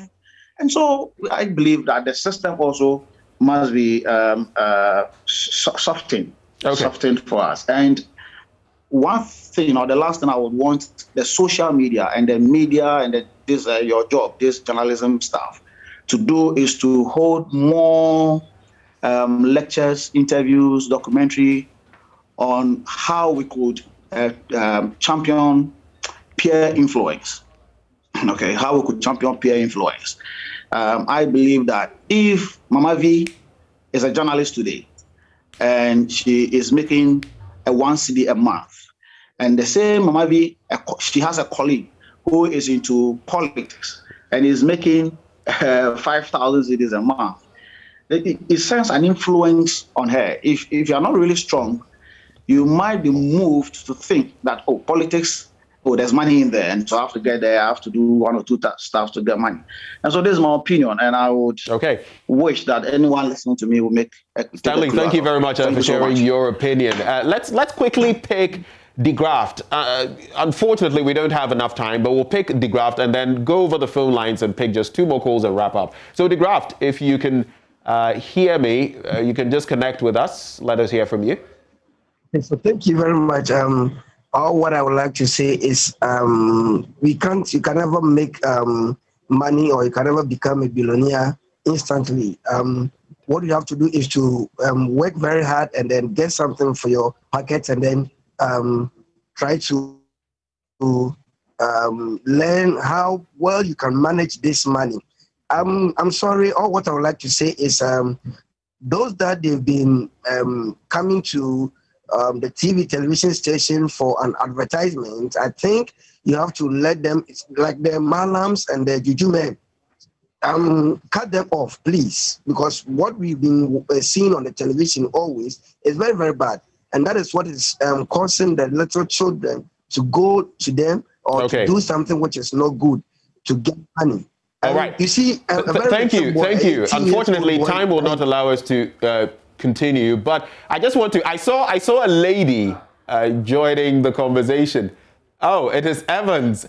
Okay, so maybe we can have the one by the side of Evans, just so we can have the other side, at least a lady also sharing her thoughts. Evans, is it possible for the lady beside you to share her thoughts?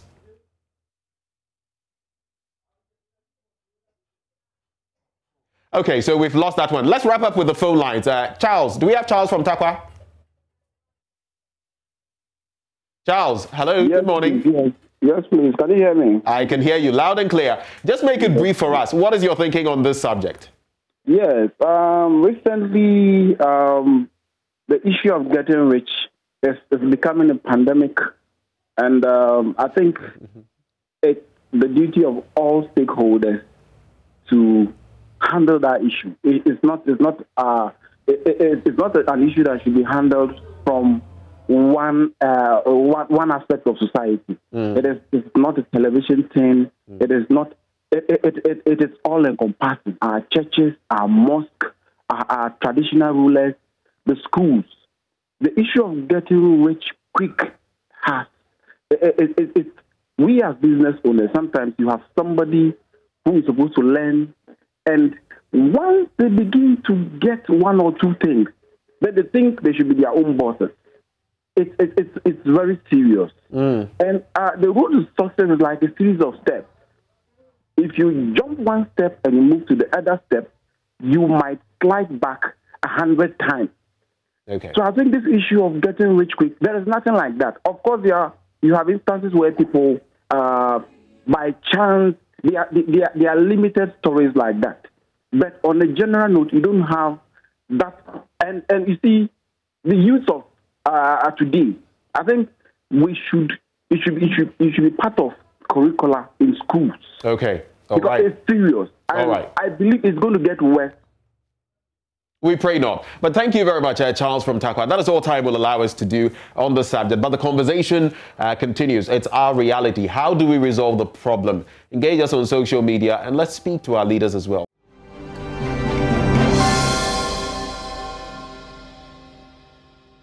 His name is Nanaya Obuache, but I guess for all of us, we love to just call him MOG Music. He's my guest on the AM show. We're coming to you live from the frontage of Joy FM, really. So we can see the main road near our studio, just right behind us. And I want to say good morning and welcome to the AM show. Thank you for waking up super early to be on the show. Thank you for having me. Yeah. You're also the reigning male vocal of the year. Right, yeah. Into Ugusu Duhini. Yeah. But you're a songwriter, yeah. You're a music pastor, right, and you're also a singer. Yeah. You play almost all the instruments. Yeah, that's right. That's right. So what's your favorite? Like, what do you enjoy doing the most? In terms of the instruments or the department? Instruments. I think I enjoy all of it together because every department gives me an opportunity to express a side of me that gives me fulfillment. So I enjoy doing everything together. I don't know, but it's just the call of God upon my life. So I just enjoy fulfilling it. Yeah. And how long have you been doing all of this? Well, the instruments, I think the instruments the oldest because that's what I started. I started as a drummer. So I've been doing it for more than 2 decades now. Yeah. Wow. Yeah. Wow. Before I get into the conversation proper, right, I thought that we would clear a few stuff. Clear? You went to a disco. That's fine. But how many degrees, diplomas, Oh my God. PhDs do you have? Let's put that on the table and then we can shift straight away. I have 1 degree. Okay. That's the only one I have.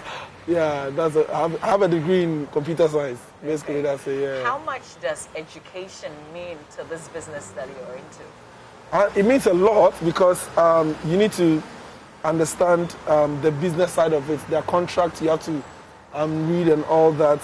There are steps you have to make, and you need to understand how things operate, how to execute projects, and all these things are taught in school.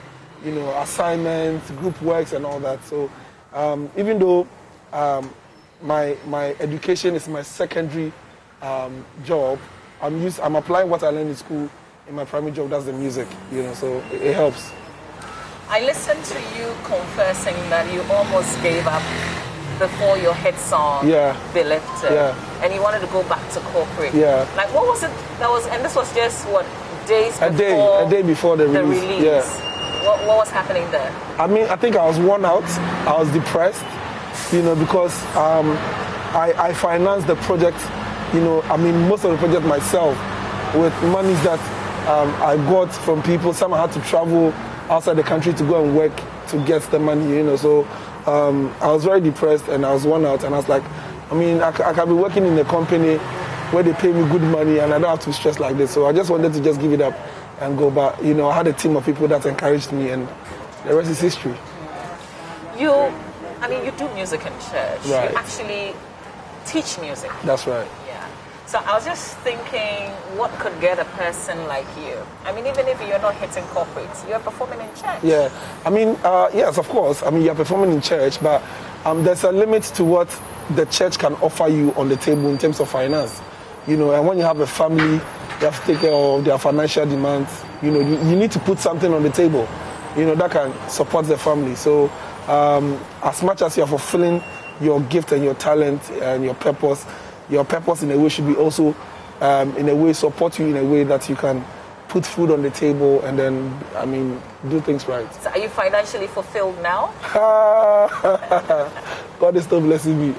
Nice. I like the sound of that. Yeah. I want us to just go back a little bit to the very beginning, or let's just say, you know, backtrack a little bit to last year, right. Vocalist of the Year in the VGMAs. Yeah. What does a crown like that do for a person like you, and what have you been able to do with it in 1 year? You see, when they are specific on, the award was very specific, male vocalist. It means, I mean, your vocal dexterity is like amazing, you know. So people really tend to listen to what you sing. You know, they score your notes. People are very, very musical, score your notes and all that. It placed a lot of demand on me. People were coming in for features and asking me to do songs with them and all that, which helped me one way or the other. It placed me in the limelight for the industry players to also discover me and know me more. I mean, the likes of you knowing me right now, inviting me for an interview today, you know, and the international appeal. I mean, those outside Ghana also connected with me and they were able to listen to my music and know that, oh, the guy really deserves the award that was given to him. So for me, I think I'll just thank the Lord for what he did, and also the fact that it has given me the leverage and the exposure that it demands for me to have in this industry. So basically, that's you know, not sure that's how I can put it. It just brought me out into the limelight for people to know who Emoji is, what he does, and all that. Okay, yeah. Great. What kind of support? I mean, you know, like elsewhere, when artists are in the church, they Right. also have massive support, Right. not just from the pastor, Right. but the congregation. They actually Right. buy your music to listen to Yeah. your music. Is it the same with you? Well, I can say yes and no, you know, because you have most of my church members in church when they see, oh, I love your song. Someone will go like, I love your song. Can I have a CD of your song? You know, so, can I have a CD of your song? Some to go like, it's online. Where can I find it? And they make you send them the link so that they can download. So it's 50-50, you know, but gradually to pick up. What do we have to do to get there? Because see, if the members in your church alone were to buy your music, follow your music, pay for your music that they listen to, that would be lots of money. Yeah, I'll be a millionaire. That's true. I mean, I think it's the awareness, you know. Not all of them are digitally inclined to understand the digital space, you know. So when we educate them, they should be able. So I think it's the onus falls on us to educate them, let them understand that this is how you can get our music. It's going to cost you a penny to get it. You know, just get it and let it be a blessing to you. Yeah. You've done many collaborations. Yeah. Which of the collaborations stayed with you? For now, I think I'll go for the song I did with Ohima Mercy. You know, because I mean, even before she requested that I do the feature with her, I was in the studio when Kewa was working on it, and I literally had goosebumps on me. Like it was crazy. You know, so when she called me that I want you to be on that song, I was like, what? You know, I literally flew to the studio and, you know, put my lights on there. So I think I'll go for it. And really, it's really touching, you know. It came from a very deep place from my soul to write that song, yeah. That's a massive piece. Would you want to remind us your line? Hey, I was very emotional. Now I'm not emotional. I don't know. I was going to, you saved me, transformed me, changed my shame to glory. Yes, no one can do the things you do for me. Oh yeah, that's it. What does it speak to you personally? Yeah, I mean, I've been through a lot of things growing up as a child, you know, and the fact that I've been able to walk on the tangent of a pastor and a Christian and a staunch believer as such, it surprises me, you know, because some of the things I've been through, I at least expected that God would use me the way He's using me, you know. So the fact that He changed me and changed my shame to glory, it's a testimony. Shout out to Auntie Dora. Yeah. My mom. Yes, your mom. Yeah. I mean, is she aware of the person you've become and the fact that, like, you're a big celeb? This is what she prayed for. No, I mean, she always wanted me to be a banker, you know, because those times when she go to the bank and she see people wearing suits, she was like, oh, let me fair, you be a banker, but I'm like, no, banking is not my thing. Wait, hang on.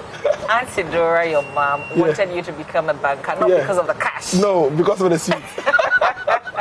Just like when I see men wearing the suit, young guys wearing the suit, you know. So the first time she actually took me to Ashama to buy full suits. That was the first time I wore suits. That time we couldn't afford it, so you know, yeah. But she's happy that I'm in the work of God. I'm doing the will of God. Yeah. You know, before my interaction, we were talking. Ben, my colleague, and myself were talking about this get quick money, becoming an instant millionaire. And I'm sure you've been following the story, the kind of thing that people do to make money. You're a young pastor. There are a lot of people in the church. And, I mean, some of the people who engage in these acts or who are drawn into it are also in the church. Yeah. I mean, it's us, really. So what do you think? Like, how do we begin to change people's minds? How do we tell them to sow small, and gradually? This is like you've been in this for 20 years and it's not been easy. Yeah. I mean, this is very difficult because the younger generation now believe that the fiction they see online is reality. You know, when somebody poses beside a Rolls Royce or a Range Rover sitting in it shooting a video, I mean, they think that the guy bought it and they worked for it, and you know, and they have this notion on the street. I mean, do anything for money. Every die be die. You understand? So once it sits in their spirit, they can go the length and breadth of the world to get what they want, you know, but not knowing the effect it has on them and the society. So I think it's time for the religious leaders, Christian, Muslim, whatever religion, to create more awareness and encourage their young people to follow the process. You can never get it wrong when you go with the process. You understand? To follow the process and be patient. It falls on the religious leaders. It also falls on the government to also, create systems that will help the younger ones. Because once they're sitting home and they're not working and they're frustrated, you know, they will always find their hands to do something. But if things systems were working adequately, I don't think we'll be having this juju men and all these things, you know. So that's my take on it. Have you been tempted to do the shortcut before? Oh no. So what keeps you straight? Because it's a very difficult thing. Yeah. Master, if you don't have money, to eat, you Yeah. don't have food. Yeah. You think about all sorts of things. Yeah, that's true. I mean, I think is the foundation my mom gave me.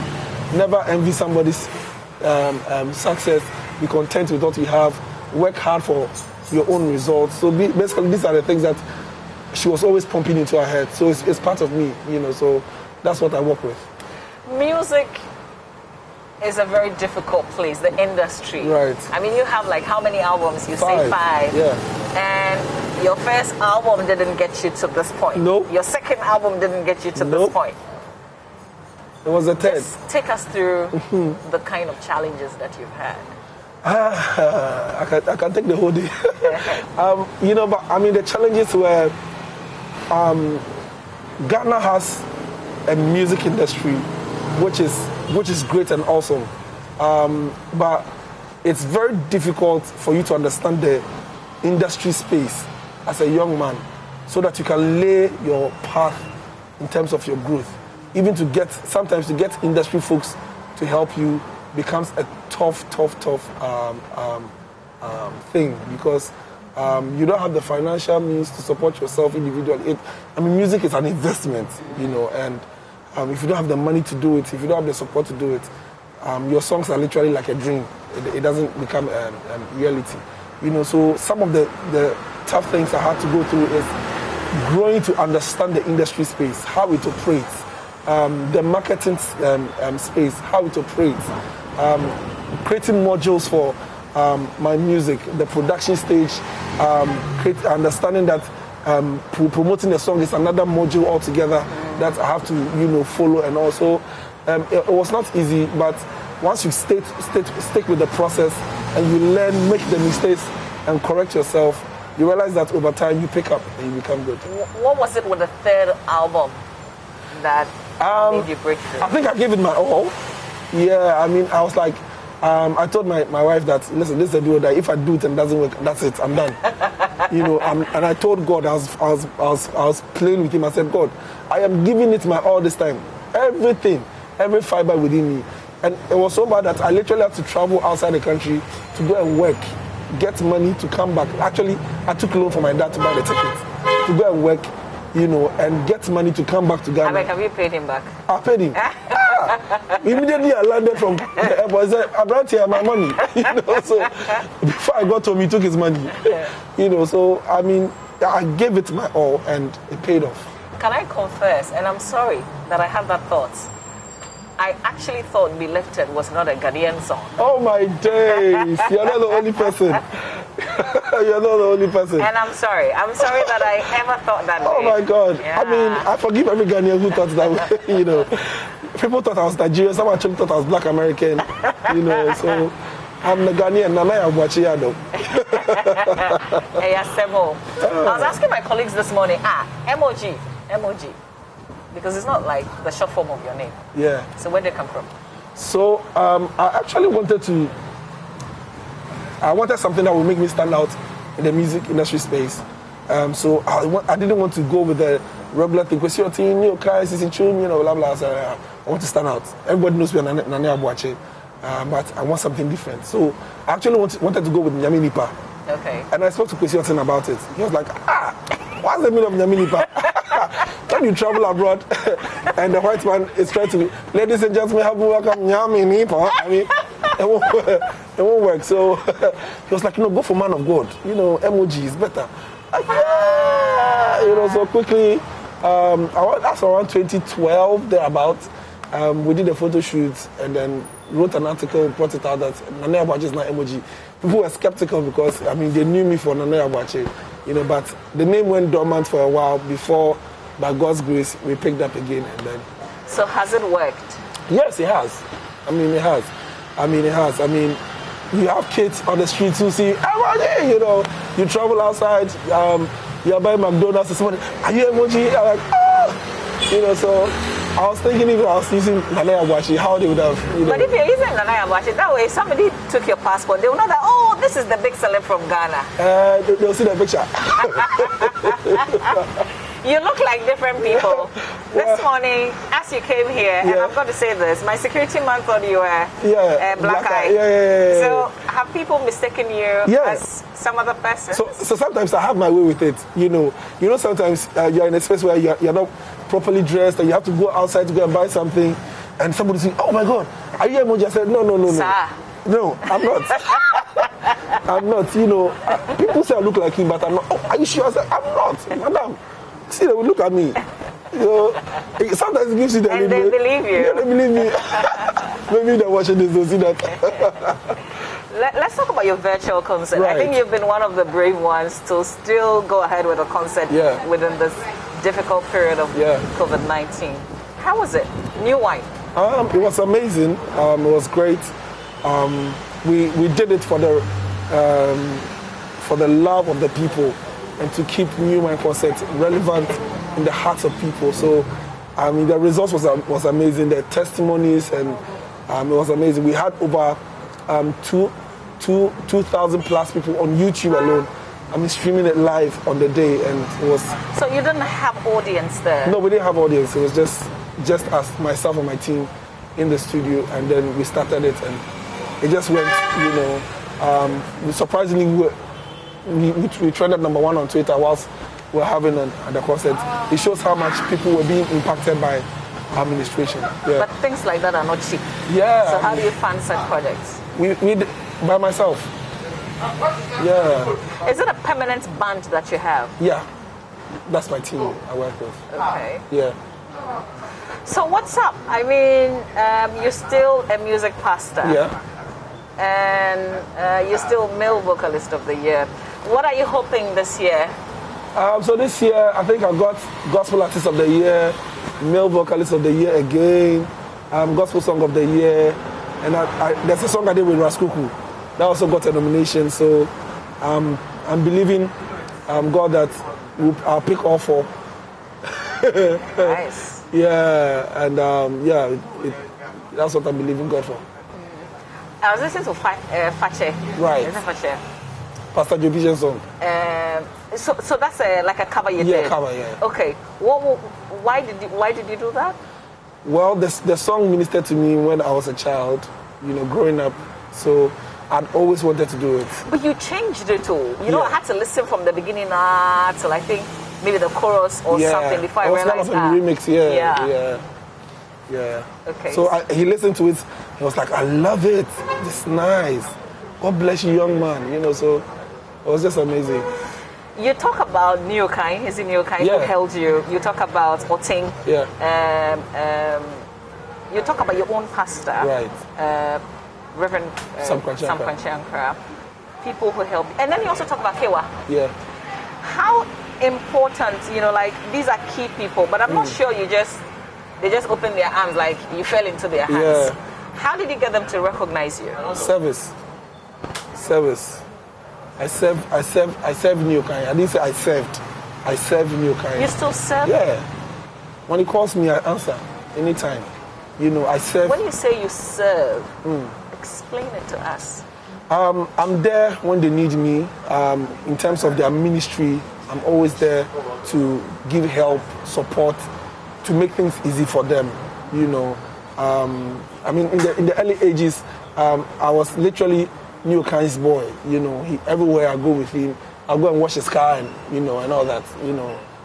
Kwesi Oting, I served him, gave him the necessary help that I could give when he was doing his Mercy album and all that. Kewa, I'm still with him. Sometimes I literally go to the studio to sweep there. Those times I just go sweep, clean the studio before he comes in. You still do things like that? Well, if I have the opportunity, why not? Aren't you like a big celeb? You're a big boy now. No. What the blessing, you still have to stick with it. When I go to his studio and I see the place is dirty, I get the boys, bring a broom, let's sweep before he comes in. And when he comes in, the place is clean. It takes something. Yeah. To still remain who you are. That's right. there's something that I need you to share. It's only you that knows that. What keeps you humble? What keeps me humble? Number one. You know you're not loud. You're not loud, and that, like you're so because of that you're always fresh. Right. Like it's not boring with you. You're not everywhere. Right. You know what I mean? Yeah. Meanwhile, you're ministering to millions of people. That's right. Yeah. What keeps me humble is number one, I pray for it every morning. I pray to the Lord that Father grant me the spirit of humility, injecting me the spirit of humility. No matter where you take me, may I never forget where I came from. You know, so it's a conscious thing that I always pray for. Sometimes when money starts coming in, you can end up losing it. But I mean, show me the richest man and I'll show you the most humble man. I see the likes of Zoom Lion. I met this man and he didn't even look like somebody who is a millionaire. You understand? I mean, what do you have that God didn't give to you? And the life you have is not your own. That's what I believe. So I have every reason to be humble. The person you disrespect today, tomorrow may be at the top, and you may not have the opportunity to have the encounter with the person. So I show love to everybody, whether old, young. Basically, that's how I live. So after the New Wine concerts, what's coming up next? Okay, so people gave me pressure on Twitter, after I released Be Lifted, Hallelujah, and all those songs, that when are we hearing a song between you and Joe Metal?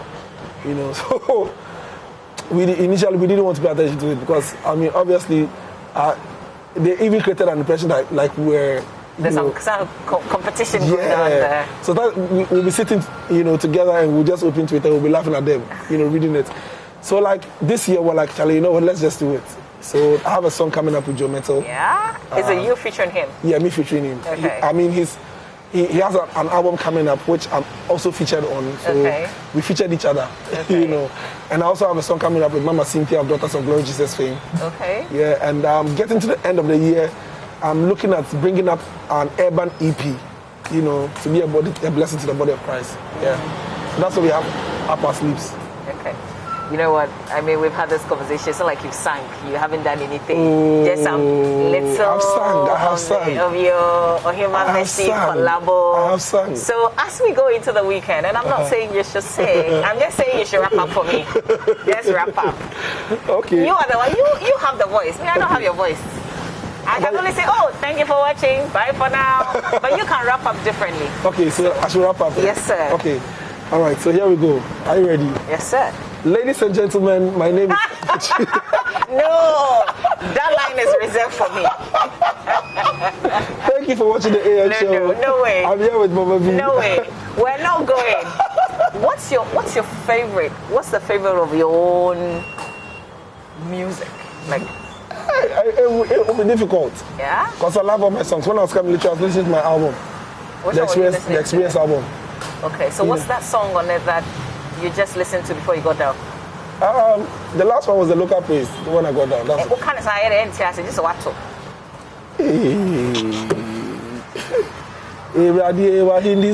That one. I just sang it for you. Okay, one of the line.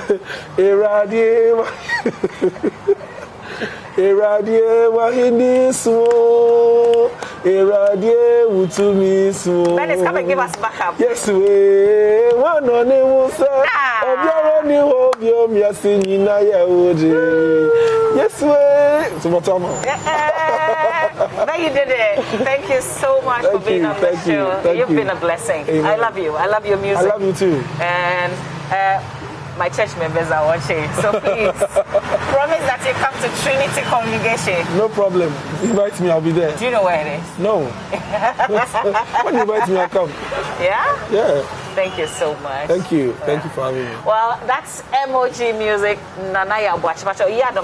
Yes, please. Nanaya Boachi. We just simply call him MOG Music. We're happy that he could make it on the AM show today. I hope that you've learned a bit of, something new about him, but most importantly, how he started and where he is now. Start small. your breakthrough will also come someday. We have another amazing voice on the show. Effie Grace will be performing live on the AM show. And Caddy will have a conversation in a little bit. Stay with us.